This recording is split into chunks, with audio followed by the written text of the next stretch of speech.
Hello दोस्तों, अक्सर आपने देखा होगा कि जब आप मॉर्निंग वॉक करने जाते हैं और मॉर्निंग वॉक करते वक्त आपका पैर किसी गड्ढे में पड़ जाता है तो आप पे घुटने पे लचक आ जाती है। या आप बाइक चला रहे हैं या कार चला रहे हैं, सामने से कोई आ गया तो आप ब्रेक मारते हैं तो घुटने पे हल्की सी कट की आवाज़ आती है। या आप खड़े हैं और एकदम से आप इस तरह मुड़े तो आप पे घुटने पे एक जर्क आ जाता है और आप पे घुटने में दर्द होने लगता है। तो हो सकता हो आपके घुटने में लिगामेंट इंजरी हो गई हो। तो आज की वीडियो में मैं आपको बताऊंगा कि शुरू के 24 से 48 घंटे में आपको क्या करना है और उसके बाद आपको कौन सी एक्सरसाइज करनी है और किस तरह करनी है, और कुछ ऐसे बचाव भी बताऊंगा जिनको आप फॉलो करेंगे तो आपकी लिगामेंट इंजरी जल्दी हील कर जाएगी।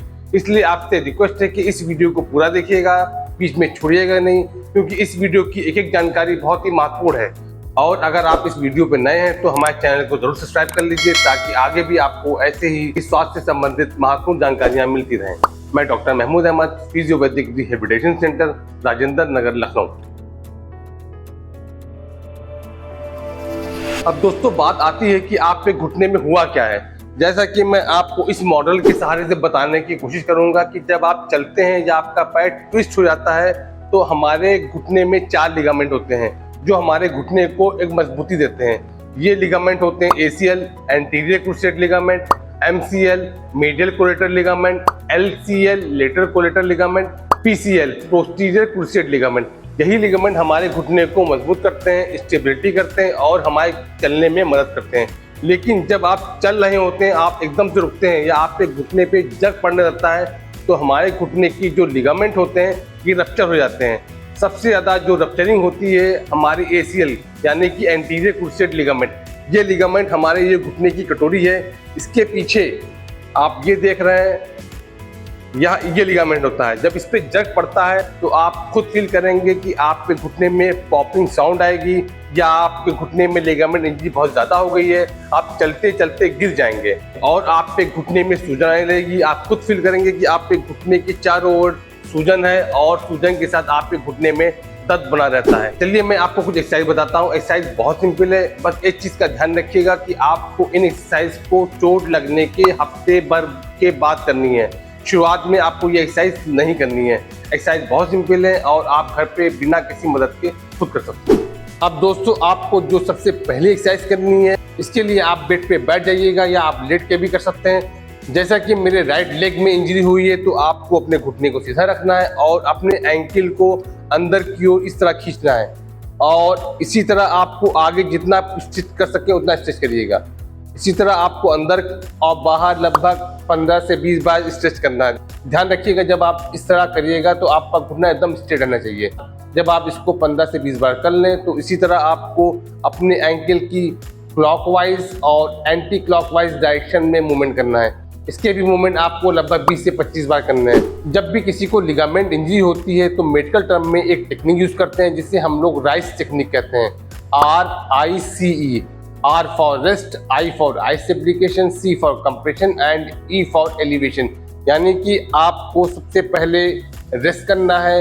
रेस्ट करने के साथ साथ आपको अपने घुटने की 10 से 15 मिनट आइस एप्लीकेशन करनी है और जिस घुटने में आपको इंजरी हो गई हो वहाँ पे क्रेप बैंडेज या निकाय बांध लीजिए। निकाय बांधने से वहाँ का जॉइंट स्टेबलाइज हो जाता है और अंत में आपको एलिवेट करना है। इसके लिए आप एक तकिया या 2 तकिया ले लीजिएगा और अपने घुटने के नीचे इस तरह रख लीजिएगा। इस तरह एलिवेट करके रखेंगे तो आपके घुटने की जो इंजरी है वो जल्दी हील कर जाएगी। इसके बाद आपको जो नेक्स्ट एक्सरसाइज करनी है उसे हम लोग क्वाड्रिसेप स्ट्रेंथनिंग एक्सरसाइज कहते हैं। इसके लिए आप एक तकिया ले लीजिएगा और तकिया को अपने आप घुटने के नीचे इस तरह रख लीजिएगा और अब आपको करना क्या है कि आपको अपने घुटने से तकिया को नीचे की ओर दबाना है और साथ ही आपको पंजे को अंदर की तरफ खींचना है और 5 सेकंड तक होल्ड रखना है। फिर पंजा ढीला छोड़िए, फिर घुटना ढीला छोड़िए।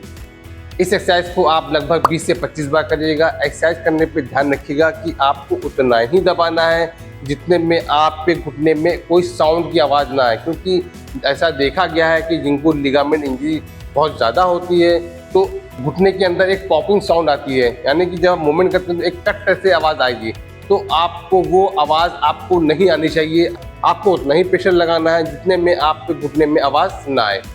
एक चीज़ का ध्यान रखिएगा कि जब भी आपको लिगामेंट इंजरी हो तो आपको शुरुआत में कोई एक्सरसाइज नहीं करनी है। आप हफ्ते भर बाद ये एक्सरसाइज शुरू करेंगे, क्योंकि अगर आप शुरुआत में ही एक्सरसाइज करेंगे तो हो सकता हो आपकी इंजरी बढ़ जाए, क्योंकि जब आप रेस्ट करते हैं तो एक हीलिंग प्रोसेस होता है। तो हीलिंग प्रोसेस में अगर आप एक्सरसाइज करेंगे तो दर्द बढ़ जाएगा और आपको जल्दी आराम नहीं मिलेगा। तो ध्यान रखिएगा, एक्सरसाइज आपको हफ्ते भर बाद से ही स्टार्ट करनी है और बहुत ही आराम से करनी है, जल्दी कोई एक्सरसाइज नहीं करनी है।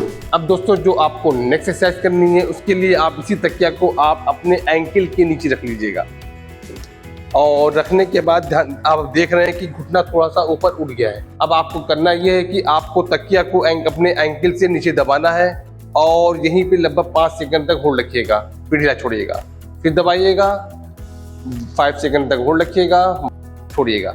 ध्यान रखिएगा इस एक्सरसाइज को आप झटके से ना करिएगा। बहुत से लोग गलती करते हैं, इस तरह एक्सरसाइज करते हैं। तो इस पे आप देख रहे हैं, जब आप झटके से करते हैं तो घुटने पे एक एक्स्ट्रा प्रेशर पड़ता है, तो लिगामेंट इंजरी के बढ़ने के चांसेस बढ़ जाते हैं। तो कभी भी करिएगा इसको आप बहुत ही आराम से करिएगा।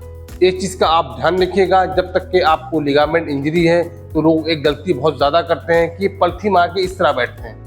तो आप जब देख रहे हैं तो आप इस पलथी मार के बैठे हैं तो घुटने पे काफ़ी स्ट्रेन बढ़ता है, तो जो आपकी लिगामेंट इंजरी हुई है वो हील बिल्कुल नहीं करेगी, क्योंकि इस पे आप पे घुटने पे बहुत ज़्यादा प्रेशर पड़ रहा है। प्रेशर पड़ने की वजह से जो हीलिंग प्रोसेस है वो होगी नहीं और आप पे घुटने का दर्द भी बढ़ जाएगा और घुटने की सूजन भी बढ़ जाएगी। और अगर आपको यहाँ तक के मेरा वीडियो पसंद आया तो एक लाइक बटन जरूर दबा दीजिएगा और अगर आपको कुछ क्वेरीज हैं तो कमेंट बॉक्स में ज़रूर लिखिएगा, हम आपके कमेंट का जवाब जरूर देंगे। इसके बाद आपको जो अगली एक्सरसाइज करनी है उसके लिए आप अपने दोनों घुटनों को मोड़ लीजिएगा और जिस घुटने में आपकी इंजरी हुई हो आपको अपने पैर को इस तरह ऊपर उठाना है और पंजे को अपने अंदर तरफ खींचना है। 5 सेकंड तक होल्ड रखना है, पंजा ढीला छोड़ना है, फिर वापस आना है। बस एक चीज़ का ध्यान रखिएगा कि बहुत ज़बरदस्ती ना करिएगा, क्योंकि जब लोगों में लिगामेंट इंजरी होती है तो हो सकता हो पूरा पैर आपका उठे ना, जब या आप उठा भी ले रहे हैं तो आपके घुटने में दर्द हो रहा है। तो ये गलती ना करिएगा, आप पैर को उतना ही उठाइएगा जितना उठाने में आप पे घुटने में दर्द ना हो और अपने घुटने पे कोई ज़्यादा खिंचाव ना पड़े। जैसे आपकी रेंज इतने ही में आपको घुटने में दर्द नहीं हो रहा और इतने में दर्द हो रहा है तो आप नीचे वापस आ जाइएगा और यहीं पे आपको एक्सरसाइज करनी है। और यहाँ तक रोके रखिएगा, पंजा अंदर खींचिएगा, 5 सेकंड तक होल्ड रखिएगा, फिर पंजा ढीला छोड़िएगा, फिर वापस आइएगा। लेकिन कोशिश ये करिएगा धीरे धीरे आप अपने घुटने की रेंज ऊपर बढ़ाते जाइएगा, क्योंकि आप जितना अपनी रेंज बढ़ाएंगे घुटने की मांसपेशियों की स्ट्रेंथनिंग होगी और घुटने की जितनी स्ट्रेंथनिंग होगी आपका घुटना मजबूत होगा और जो घुटने में दर्द हो रहा है, जो सूजन है, वो भी कम हो जाएगी। और एक चीज़ का ध्यान रखिएगा कि जब आप नी कैप पहने, जैसा कि मैंने आपको पहले ही बताया है कि जब आपको लिगामेंट इंजरी हो तो आपको नी कैप पहनना है या क्रेप बैंडेज बांधना है। तो क्रेप बैंडेज या नी कैप पहनने से पहले आपके घर में कोई पेन रिलीविंग जेल हो या ऑयल हो उसको अप्लाई कर लीजिएगा और हल्की सी मसाज कर लीजिएगा और उसके बाद आप नी कैप पहन लेंगे तो आपकी घुटने की हीलिंग और जल्दी फास्ट होगी। दोस्तों, इसके बाद जो आपको अगली एक्सरसाइज करनी है उसके लिए आप सीधे लेटे रहिएगा और आपके पास जो तकिया हो या कुशन हो अपने दोनों घुटनों के बीच में रख लीजिएगा। अब आपको करना क्या है कि आपको अपने दोनों पैरों से तकिया को अंदर की तरफ दबाना है। दबाने के बाद फिर आपको अपने दोनों पंजों को अंदर खींचना है और इसी पोजीशन में आपको लगभग 5 सेकंड तक होल्ड रखना है। फिर आपको पंजा ढीला छोड़ना है, फिर आपको घुटना ढीला करना है। ध्यान रखिएगा जो मैंने आपको स्टेप बताया है कि पहले आपको अंदर दबाना है, दबाने के बाद पंजा खींचना है, फिर 5 सेकंड तक होल्ड रखना है, फिर पंजा ढीला करना है, फिर अपने घुटने को ढीला करना है। इसी स्टेप में आपको एक्सरसाइज करनी है और जब आपको लगे कि आप 5 सेकंड होल्ड आसानी से कर रहे हैं तो आप इसका होल्डिंग टाइम बढ़ा सकते हैं। इस चीज़ का ध्यान रखिएगा कि लिगामेंट इंजरी हील करने में थोड़ा टाइम लगता है और टाइम ज़्यादा लगता है, कुछ लोगों को 2-2, 3-3 महीना लग जाता है। तो आप एक्सरसाइज रेगुलर करिएगा, छोड़िएगा बिल्कुल नहीं, क्योंकि अगर आप इसे छोड़ देंगे तो आपकी इंजरी पूरी हील नहीं करेगी और अगर आपकी हील नहीं हुई तो आपको घुटने की आर्थराइटिस होने के चांसेस बहुत ज़्यादा बढ़ जाते हैं। ये जो मैंने आपको एक्सरसाइज बताई है, आप इन एक्सरसाइज को रेगुलर करिए, आप खुद देखेंगे कि पहले दिन से ही आप अपने आप को काफ़ी बेटर फील करेंगे। उम्मीद करता हूँ कि आपको ये वीडियो अच्छा लगा हो। अगर आपको वीडियो पसंद आया हो तो हमारे चैनल को ज़रूर सब्सक्राइब कर लीजिएगा, शेयर ज़रूर करिएगा। शेयर खासकर उन लोगों को करिए जो आपके दोस्त हैं, मित्र हैं और जो लिगामेंट इंजरी से परेशान हैं। और अगर आप मुझसे पर्सनली कंसल्ट करना चाहते हैं इसके लिए आपको एक छोटा सा अमाउंट देना पड़ेगा। आप मुझे इस नंबर पे व्हाट्सएप करिएगा तो अमाउंट की पूरी डिटेल आपको व्हाट्सएप के थ्रू भेज दी जाएगी। फिर मिलेंगे फिर किसी नई वीडियो के साथ, तब तक के लिए नमस्कार।